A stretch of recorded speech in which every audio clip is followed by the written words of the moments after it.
Hey everybody, welcome to my Suburban Oasis. My name is Soleil and I garden in Zone 5B in mid-Michigan. And today it is a nice cool day out. We still haven't had any rain. We're waiting for some. There's a possible chance coming up on Sunday, I think. So I'm really looking forward to that. Hopefully we'll get some rain and come out of this drought. But in the meantime, I went shopping and I took Chad with me and I got a few plants. So we have a plant haul today. It's going to be fun to talk about. I got some shrubs and I got some annuals and perennials. So let's go ahead and get started. I'm going to take a minute to tell you about each plant, and as I do, we'll also try to put up like pictures if you can't tell what the plant already looks like, maybe if it's not in bloom currently. We'll also talk about how big they get and what zones they're in, and then their light requirements. So for each plant, we always try to share that information so you know whether or not it's something that will grow for you as either an annual or a perennial.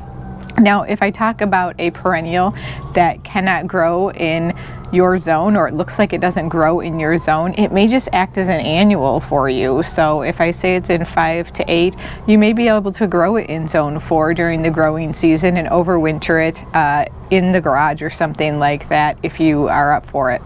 All right, let's take a look at the first plant.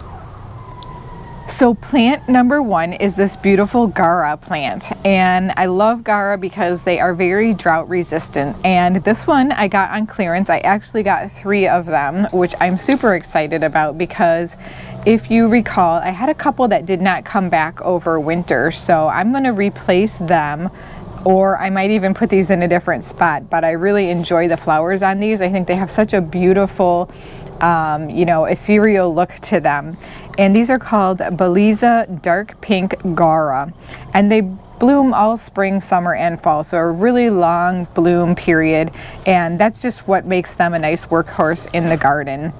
Now these are only hardy down to zone 6, so they're not hardy in zone 1 to 5, so you would need to bring them in or treat them as an annual. And I'm again in a zone 5B, so for me these are just on the edge of hardiness because I'm close to a zone 6, and I think that's why a couple of them didn't come back for me, is because I planted them in an area that had heavier soil, and so they didn't get enough drainage, and the moisture along with the cold just killed them off. So these get to be about 18 inches high by about 20 inches wide, and I will say that in my experience they actually get to be taller than that in terms of how tall the flowers stick out. So you can't tell right now, but these blooms will just keep going up higher and higher. So absolutely gorgeous colors. This also is best if you have it in full sun. So it likes 6+ hours of sun, so it's really important that you provide this with enough sunlight so that it will provide you with as many flowers as you desire. All right, up next we also have another flowering plant, and this one is a beautiful deep pink, and this is a sun passion, and I love sun passions. They are great in either sun or in shade, and these little small flowers like this, they'll grow to be so big. They will get to be 30 inches high by 26 inches wide, so they really shoot up as the summer heats up and things get going, and they're super easy to grow. They just require a little bit of watering. I found that they don't even really require much fertilization. These are an annual for me, so I don't really have a zone for you because these are pretty much not hardy in many of our zones. So yeah, these are absolutely gorgeous.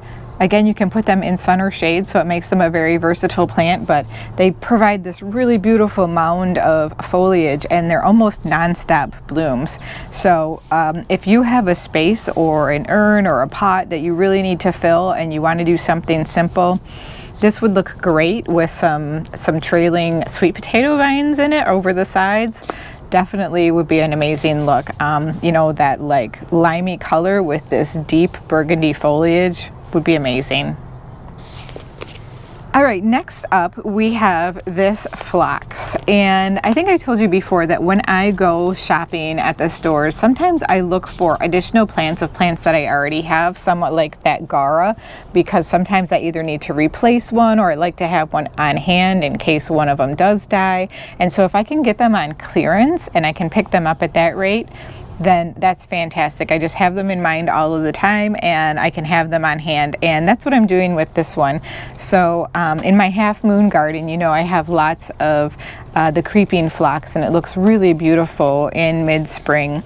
And I was able to get this 6-pack of phlox for half off. It was $15.98, so I got this for about $8, so maybe $1, you know, 30 a plant, something like that. Not bad at all. And these are going to look really beautiful, so I might add some more to the current half moon garden that I have, and I might put them in a couple other spots as well if I have plenty left over. So let me tell you a little bit about this. These do like full sun. I find in our zone they also can take like part sun, so I would assume that they also could do that in a more southern or more a higher zone like zone 7 or above. Like you could probably get away with part sun as well. It's just that they have a better bloom with more sun. And these spread, these get to be approximately 12 inches wide, and you can actually layer them in the ground just by like pinning them down or putting a rock on top of them. They will grow roots so that you can continue to propagate them. But these get to be about 8 inches tall only, so they're not super tall. They're about at their max height right now, with the exception of when they bloom with flowers on them. And these have a gorgeous light pink flower on them during the spring that just really stands out and provides a bright, intense color after the doldrums of winter. So this is a wonderful one that I was able to pick up, and I'm excited to get this one in the ground. All right, next up we're going to transition over to shade perennials, but that said, this is a shade or sun perennial. You know me, I love my workhorses in the garden, so the more places that they can be planted, the more versatile that they are, the more I love them. And this is a Hydrangea that I don't have currently. I have a few different kinds, but this one is called Hydrangea Ripple Effect. And it's commonly known as pig squeak because when you rub the leaves, they're kind of sticky and they squeak a little bit. But this one's called Ripple Effect because, as you can see, the edges on the leaves are very wavy, and the leaves on this plant are supposed to get up to 13 inches. So these can be really nice statement piece in the garden. You can use them to edge your garden beds. That's one of my favorite uses for Hydrangea, is to put them right behind my rock borders and line them up, and I think they just look beautiful that way. But they also can be a standalone in a single specimen plant.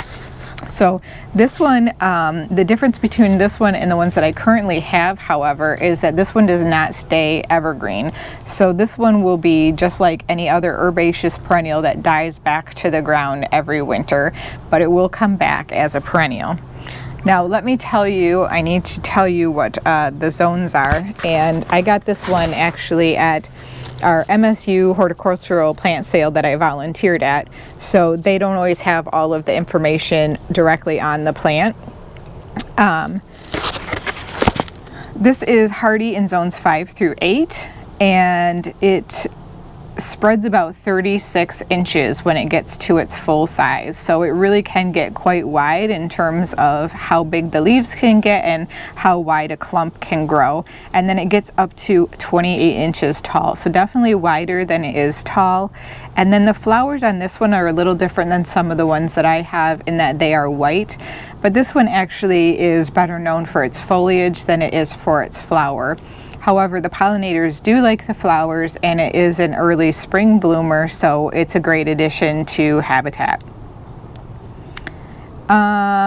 It also attracts butterflies, and a bonus is that it is deer and rabbit resistant, and I have found that to be very true in my garden.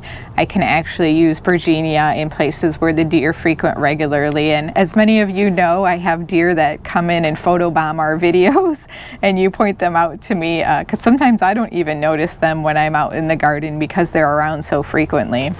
Anyways, I'm really excited about this plant. This was one that I hadn't seen in person before and was really thrilled to see available to pick up. Okay, next up we have this beautiful pulmonaria, and you all know how much I love my pulmonaria. I like to have different kinds of it. I have Pretty in Pink, I have Trevi Fountain, I have one that I'm not sure what it is, but I think it's Twinkle Toes. I have Samurai, I have Diane Claire, so I've got quite a few different varieties. I also have Spot On. So this one I did not have, and this one I also picked up at the MSU Horticultural Garden Show, where they earn money for their horticultural program there. And this one is called Pinkaboo. This is the other variety that Proven Winners puts out, and these grow really well in both part shade and shade. Sometimes I can get away with them being in part sun in my garden here in Zone 5B, but I wouldn't recommend that at all for folks who are in Zone 6 and above. These do stay relatively small, but you can divide them. They also will sometimes propagate themselves by seed, but these are 16 to 18 inches tall, and they may be about 2 feet wide.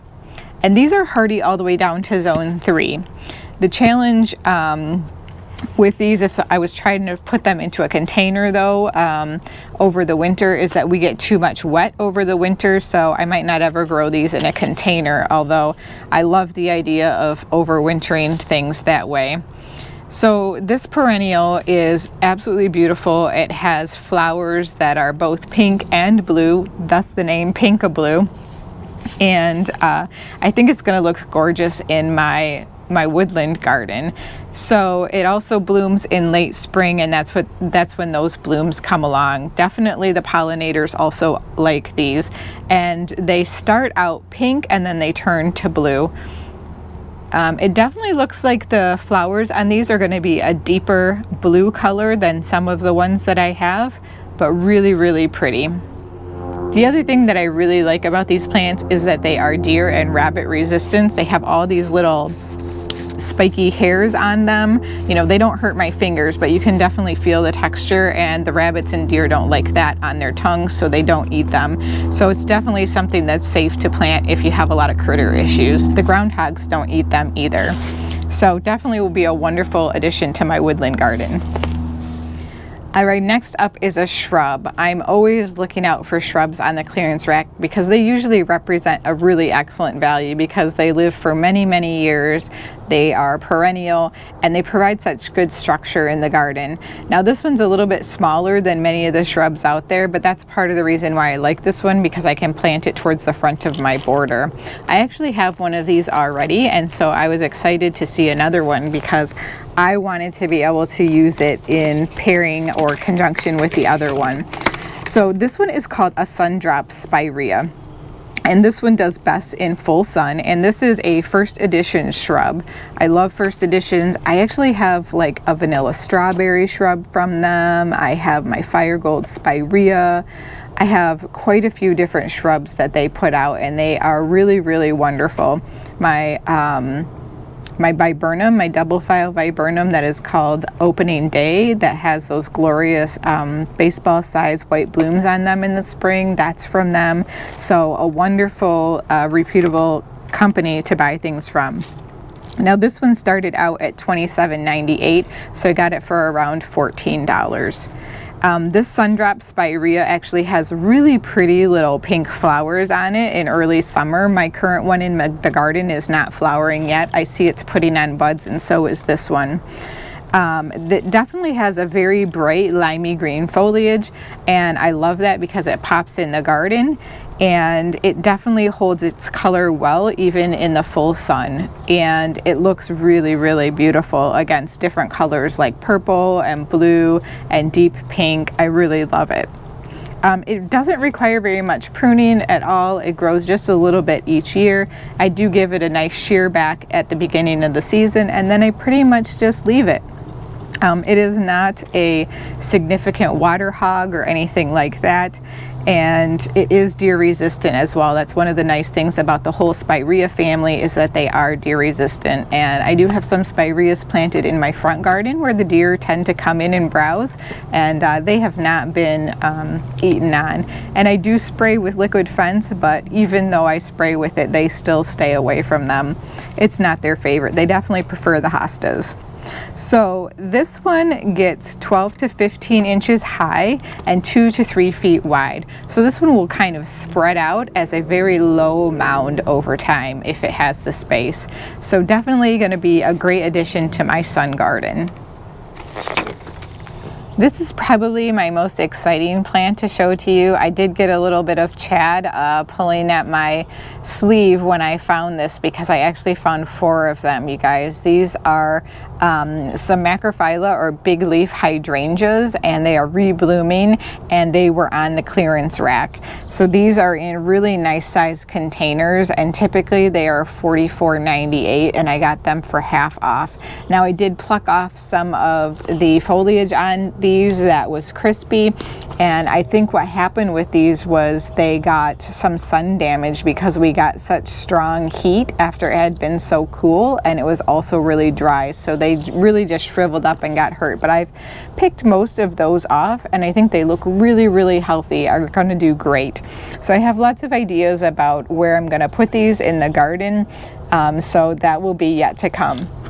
All right, these are by Monrovia, another wonderful company that I love buying plants from, and these are part of the Seaside Serenade collection. So you know, in the back garden I already have the Bar Harbor arborescens hydrangeas that I love so much. These are part of that collection, and the wonderful part about these, which are called Cape Lookout hydrangea, is that they are rebloomers. So last year I got the Can Do hydrangea from Proven Winners, and it's supposed to be one of the best reblooming hydrangeas out there that is of the large leaf variety.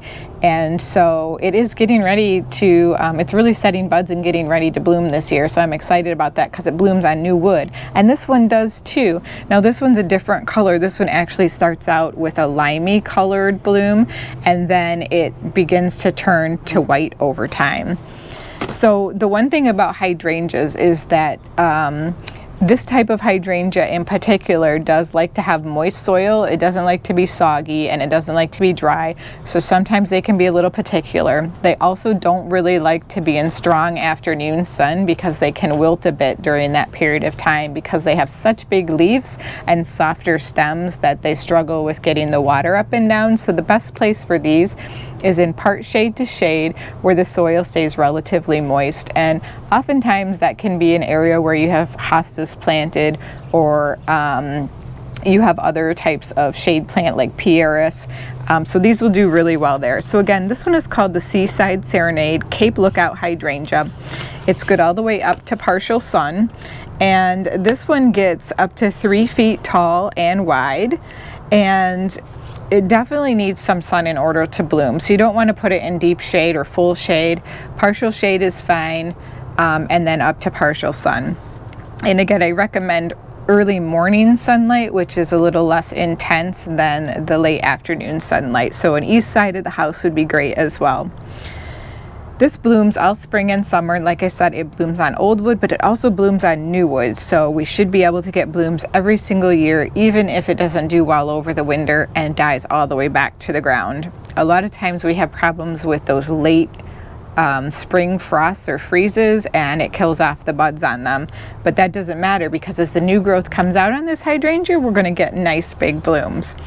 So again, this gets 3 feet tall and wide. This is hardy in zones 4 to 9, and I think this is going to be gorgeous, you guys. I definitely have 4 of them, and I'm really excited. I'm getting my ideas together, and I can't wait to share them with you and bring them to fruition in the near future. Well, thank you so much for joining me today. I hope you enjoyed this video, taking a look at some of the plants that I got both on sale and on the clearance racks, as well as at the MSU horticultural sale. I have so much fun when I'm shopping for plants. I even enjoy myself when I don't get them. But when does that happen? Let's be honest. All right, thanks again for joining me, and we will see you next time. Bye.